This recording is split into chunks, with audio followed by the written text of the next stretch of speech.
আমাদের সকলের প্রিয় স্যার এনামুল ইসলাম পারভেজ। তো পারভেজ স্যারকে আমি আজকে যে বিষয়টা জানতে চাবো যে চাতকে এই ধরনের মিলন মেলা কৃষকদের ভিতরে আর হয়েছে কিনা, বা এখন আজকের এই মিলন মেলাটা সম্পর্কে আপনি কেমন লেগেছে, আর আমরা যে বিশাল আকারে যে প্রজেক্টটা হাতে নিয়েছি উপজেলা কৃষকের ভুট্টা আবাদের, আর এই বিষয়গুলি নিয়ে আপনি আপনার মনে অনুভূতিটা প্রকাশ করেন। ধন্যবাদ আপনাকে।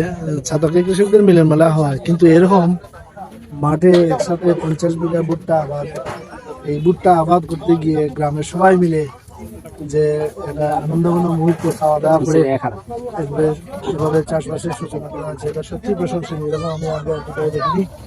বিশাল মাঠ জুড়ে একসাথে 50 বিঘা ভুট্টা আবাদ, একই সাথে গ্রামের সবাই মিলে খাওয়া দাওয়ার মাধ্যমে আনুষ্ঠানিকভাবে রোপণ কার্যক্রম পরিচালনা করতে, এরকম দেখিনি।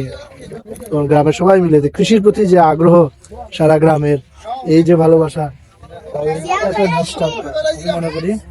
এটা একটা দৃষ্টান্ত, সবাই মিলে সবার অংশগ্রহণে হবে কৃষি, তাহলেই কৃষিটা আবার ছড়িয়ে যাবে সারা দেশ জুড়ে। এই প্র্যাকটিস আমি মনে করি সারা দেশে একটা দৃষ্টান্ত, যে সারা গ্রামের সবাই উৎসব মুখের পরিবেশে চাষবাস, এবারে গরুর মাংস দিয়ে সবাই কিনি, এই গ্রামের কেউ বাদ না, সবাই আসে। অসাধারণ একটা মুহূর্তের সামনে। আপনাকে ধন্যবাদ।